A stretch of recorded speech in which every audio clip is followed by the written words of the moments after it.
सांसद नवनीत राणा और विधायक रवि राणा ने आज सीएम उद्धव ठाकरे के घर के बाहर हनुमान चालीसा पढ़ेंगे। दोनों नेताओं ने ऐलान किया है कि मुंबई में मातोश्री के सामने बैठकर लाउड स्पीकर विवाद को लेकर विरोध स्वरूप हनुमान चालीसा का पाठ करेंगे। वहीं मुंबई पुलिस ने नवनीत राणा और उनके पति रवि राणा को धारा 149 के तहत नोटिस भेजा है। पुलिस ने नोटिस में लिखा है कि अगर किसी भी तरह कानून व्यवस्था बिगड़ी तो उनके खिलाफ एक्शन लिया जाएगा। जिम्मेदार राणा दंपत्ति होंगे। मुंबई में बीजेपी नेता मोहित कंबोज की गाड़ी पर हमला हुआ है। मातोश्री के पास कलानगर इलाके में कंबोज की गाड़ी पर हमला किया गया। आरोपी है कि इसके पीछे शिव सैनिकों का हाथ है। स्टेट बीजेपी ने बयान जारी कर पुलिस ने कार्रवाई की मांग की है और बीजेपी ने कहा है कि हैरानी की इस बात की है कि मुख्यमंत्री के घर के सामने पुलिस की उपस्थिति में उनकी पार्टी के नेता विरोधी नेताओं पर हमला कर रहे हैं और बीजेपी ने कहा कि इस तरह के हमलों से उनके कार्यकर्ता चुप बैठने वाले बिल्कुल नहीं है। केंद्रीय गृह मंत्री अमित शाह आज बिहार दौरे पर आ रहे हैं और आजादी के अमृत महोत्सव में बाबू वीर कुंवर सिंह विजयोत्सव कार्यक्रम में शिरकत करेंगे। शाह आज पटना पहुंचेंगे और वहीं से वो सीधे जगदीशपुर के लिए रवाना हो जाएंगे, जहां वो बाबू वीर कुंवर सिंह के लिए ऐतिहासिक किले में आयोजित कार्यक्रम में हिस्सा लेंगे और इस कार्यक्रम में एक साथ 75,000 राष्ट्रीय ध्वज फहराकर वर्ल्ड रिकॉर्ड बनाया जाएगा।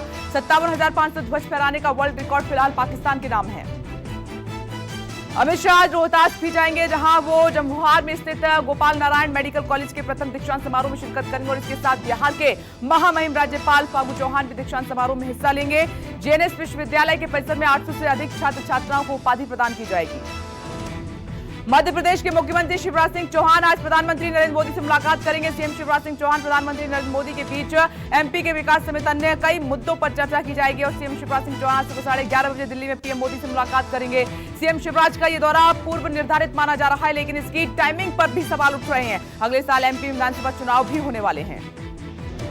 आम आदमी पार्टी नेता और दिल्ली मुख्यमंत्री अरविंद केजरीवाल आज हिमाचल के कांगड़ा के चंबी में रैली करेंगे और इस रैली में आज संयोजक अरविंद केजरीवाल कुछ लोगों को पार्टी ज्वाइन करवा सकते हैं। चर्चा यह भी है कि कांग्रेस के एक पूर्व नेता आम आदमी पार्टी के संपर्क में है और वे पार्टी में शामिल हो सकते हैं। इस साल के अंत में प्रदेश में विधानसभा चुनाव भी होने हैं। बिहार की प्रमुख विपक्षी पार्टी आरजेडी ने इफ्तार पार्टी रखी है, जिसमें मुख्यमंत्री नीतीश कुमार को भी शामिल किया गया है और ऐसे में कयास ये लगाए जा रहे हैं कि इफ्तार के बहाने राजनीतिक गोलबंदी की कोशिश होगी। दरअसल वो जहां उपचुनाव में मिली जीत के बाद महागठबंधन नई सियासी जोड़ तोड़ की तैयारियों में जुट गया है। जानकार ये भी जानकारी दे रहे हैं कि इफ्तार पार्टी के बहाने सियासी आरजेडी के खेमे बंदी माने जा रहे हैं और इस पार्टी में आने के लिए एनडीए के मुकेश सहनी और चिराग पासवान को भी न्योता दिया गया था। वहीं आरजेडी ने नीतीश कुमार के इफ्तार पार्टी में शामिल होने को सामान्य शिष्टाचार बताया है। नेता प्रतिपक्ष तेजस्वी यादव ने इसे किसी तरह की सियासत से न जोड़ने की बात कही है, तो सांसद मीसा भारती ने कहा कि इफ्तार पार्टी पर हमने सभी को निमंत्रण दिया था। मुख्यमंत्री नीतीश कुमार भी पहुंचे और इसका कोई दूसरा मतलब नहीं है। इसे राजनीति से जोड़कर बिल्कुल न देखा जाए। भाजपा के राष्ट्रीय महामंत्री संगठन बीएल संतोष आज से 2 दिवसीय दौरे पर उत्तराखंड जा रहे हैं और अपने 2 दिवसीय दौरे में बीएल संतोष पार्टी के कोर ग्रुप प्रदेश पदाधिकारियों और वरिष्ठ नेताओं के साथ बैठक करेंगे। पार्टी ने सभी राष्ट्रीय महामंत्री संगठन की बैठक और चर्चा में होने वाले मसलों को खुलासा नहीं किया है, लेकिन सूत्र ये जानकारी दे रहे हैं कि संतोष विधानसभा चुनाव में पार्टी की जीत और चुनाव के दौरान पार्टी के नेताओं और कार्यकर्ताओं के खिलाफ भीतर घात की शिकायतों की समीक्षा कर सकते हैं।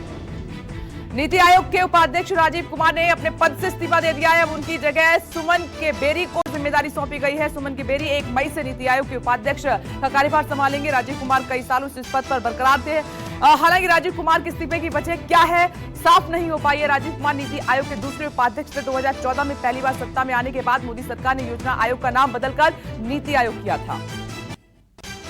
राजस्थान के अलवर जिले में 300 साल पुराने 3 मंदिरों पर अतिक्रमण बताते हुए बुलडोजर चलाकर उसे ढहा दिया गया है। सोशल मीडिया पर 300 साल पुराने शिव मंदिर को जमींदोज करने का वीडियो तेजी के साथ वायरल हो रहा है और इतना ही नहीं, मंदिर तोड़ने वाले मजदूर व अधिकारी मंदिर पर जूते पहनकर चढ़ने और मूर्ति पर कटर मशीन चलाने से हिंदूवादी संगठन और भाजपा भड़क गई है।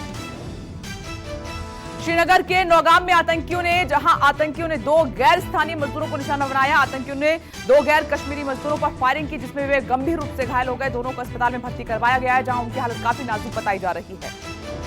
जहांगीरपुरी हिंसा मामले में दिल्ली पुलिस की क्राइम ब्रांच ने पश्चिम बंगाल के पूर्वी मिदनापुर जिले में एक ही परिवार के 3 आरोपियों को गिरफ्तार कर लिया। गिरफ्तार आरोपियों के नाम असलम अली, असगर अली और मुख्तार अली बताया जा रहा है। इन तीनों आरोपियों को पूर्वी मिदनापुर स्थित महिषादल इलाके में कंचनपुर गांव से गिरफ्तार किया गया है। वित्त मंत्री निर्मला सीतारमण आज पब्लिक सेक्टर बैंकों के प्रमुखों के साथ बैठक करेंगे और बैठक में वित्त मंत्री सरकारी योजनाओं की परफॉर्मेंस और अर्थव्यवस्था के पुनरुद्धार को लेकर चर्चा करेंगी। लोन देने वाली संस्थानों के प्रदर्शन की भी समीक्षा इस बैठक में की जाएगी। सरकार बैंकों से अर्थव्यवस्था की रफ्तार तेज करने के लिए उत्पादक क्षेत्रों को ऋण आवंटन बढ़ाने के लिए कह सकती है।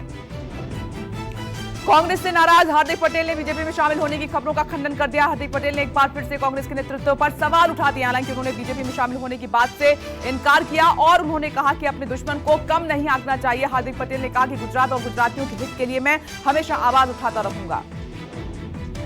दिल्ली के उप मुख्यमंत्री मनीष सिसोदिया ने आम आदमी पार्टी के विधायकों को चिट्ठी लिखी और कहा कि बीजेपी के गुंडे दिल्ली के मकान मालिक और दुकानदारों को धमकी दे रहे हैं कि वे लोग धमकाते हुए कह रहे हैं कि पैसे दो वरना तुम्हारी दुकान मकान पर बुलडोजर चलवा देंगे।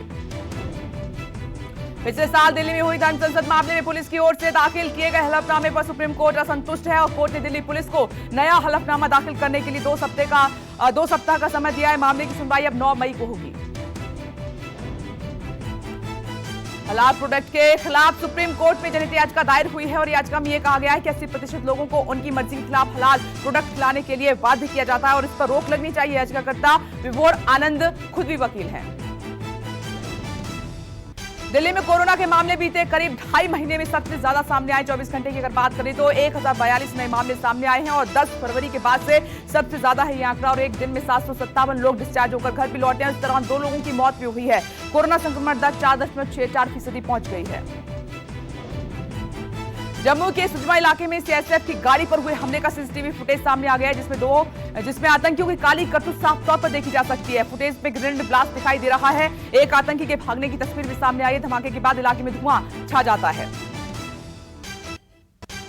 ठाणे की एक अदालत ने राजेश कुंटे नाम के शिकायतकर्ता पर जुर्माना लगाते हुए जुर्माने की रकम राहुल गांधी को देने को कहा है। कुंटे ने 2014 में भिवंडी बस्ती में आरएसएस पर राहुल गांधी का भाषण को लेकर मानहानि का मामला दर्ज करवाया था और इस मामले को खारिज करते हुए कोर्ट ने राकेश कुंटे को 1000 रुपए का जुर्माना लगाया है। इस रकम को राहुल गांधी को दिया जाए। गुजरात की एक महिला पुलिसकर्मी ने मानवता की मिसाल कायम की है। गुजरात के कच्छ में एक मंदिर में एक गई बुजुर्ग महिला बेहोश हो गई और इस महिला पुलिसकर्मी ने बुजुर्ग महिला की मदद की। महिला पुलिसकर्मी ने रेगिस्तान की प्रचंड गर्मी में बुजुर्ग को 5 किलोमीटर पैदल अपने कंधों पर उठाकर सकुशल घर पहुंचाया। गाजियाबाद के कबीरनगर में कार और बाइक की जोरदार टक्कर हुई। सीसीटीवी कैमरे में ये फुटेज कैद हुई है। भिड़ंत इतनी जबरदस्ती की कार से टकराने के बाद बाइक सवार हवा में उछल गया। हादसे में बाइक सवार को गंभीर चोटें आई हैं। उसे इलाज के लिए अस्पताल में भर्ती भी कराया गया है। जयपुर अंतर्राष्ट्रीय एयरपोर्ट पर सोने की तस्करी का अनोखा मामला उजागर हुआ है। सोने की तस्करी रेक्टम में छुपाकर की जा रही थी और सोने को कैप्सूल के आकार में छिपाया गया था। कस्टम ने यात्री से 791 ग्राम सोना बरामद किया है। जब्त किए गए सोने की कीमत 42 लाख आंकी जा रही है। हरियाणा के सोनीपत में उस समय सनसनी फैल गई जब कोर्ट परिसर में मुख्य गवाह की गोली मारकर हत्या कर दी गई। बाइक सवार 2 बदमाशों ने सोनीपत कोर्ट के चैम्बर नंबर 207 के बाहर हत्या की वारदात को अंजाम दिया है। मृतक अपनी पत्नी की हत्या के मामले में मुख्य गवाह था।